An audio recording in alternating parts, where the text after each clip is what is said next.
তিন রকমের ধর্মের লোক বেশি আছে, খ্রিস্টান, ইসলাম আর হিন্দু। 100 জন খ্রিস্টানকে যদি একই প্রশ্ন করে তোদের ভগবানকে, একবারই বলবে আমাদের ভগবান ঈশ্বর মসিহ যিশু খ্রাইস্ট। মুসলমানকে জিজ্ঞাসা করবে 3 থেকে 5 মানে মৃত্যুর আগে পর্যন্ত, যাকে এই তোদের ভগবানকে, একই উত্তর দেবে, ভাই আমাদের ভগবান হলো আল্লাহ। হিন্দুদেরকে যদি একই প্রশ্ন করা হয়, ভাই তোদের ভগবানকে, কনফিউজ। 100% হিন্দু 100% কনফিউজ, জানে না ভগবানকে। দ্বিতীয়ত, যদি তুমি মুসলমানকে জিজ্ঞাসা হয় তোরা মসজিদে কেন যাচ্ছিস, ওদের শিখানো হয় মসজিদে যেতে হবে নামাজ আদায় করার জন্য। সপ্তাহে ওরা 100% একদিন মসজিদে যাবেই।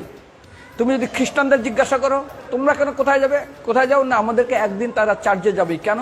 ঈশ্বরে প্রার্থনা করার জন্য, ওদের শিখানো হয় জন্মের থেকে, এটা সংস্কার।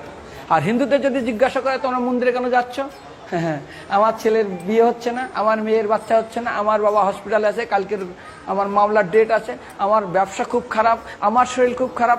99.99 হিন্দু জানে না মন্দিরে কেন আসা উচিত, তাদের ভগবানকে মৃত্যুর পরে কোথায় যাবে। মুসলমানকে জিজ্ঞাসা করবে মৃত্যুর পর কোথায় যাবে, বলবে ভাই নামাজ রোজা যদি না করি দোজকে যাব, অর্থাৎ নরকে যাব।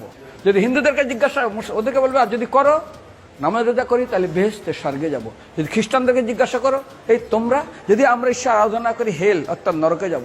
যদি বলা হয় যদি করো ঈশ্বর আরাধনা তাহলে তোমরা হেভেন স্বর্গে যাব। আর হিন্দুদেরকে বলে যে তোমরা মরার পরেই 99% হিন্দু এটাই বলে, মিথ্যাই বলে, আমার বাবার সজ্ঞানে স্বর্গে গিয়ে বসেছে। তোর বাবা কি জমি কেনা আছে নাকি স্বর্গে? তোর বাবা জমি কেনা আছে যে তোর বাবা মরার পরে স্বর্গে গেছে, হোয়াটসঅ্যাপ করে দেখি এই যে অ্যাটাচ বাথরুম টয়লেট আমি একদম ভালোভাবে পৌঁছে গেছে, তোর বাবা স্বর্গে গেছে, জানিস তুই?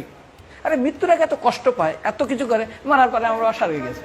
আরে যখন পুলিশে কোনো কয়েদি কোনো অপরাধীকে ধরে 2-4টা ডান্ডা মারে, তারপর থানায় গিয়ে আরো ট্রিটমেন্ট করে, তারপরে কোর্টে বিচারে, তারপর জেল খাটে, মৃত্যুর আগে এত কষ্ট করে আমরা মারা যাই, মারা পরে আমার বাবা স্বর্গে গিয়ে বসে আছে, ওর বাবার জন্য জমি কেনা আছে না, এরকম বলা যাবে না। এই জন্য আমাদের শাস্ত্র বলে পরলোকগত, স্বর্গীয় বলে না।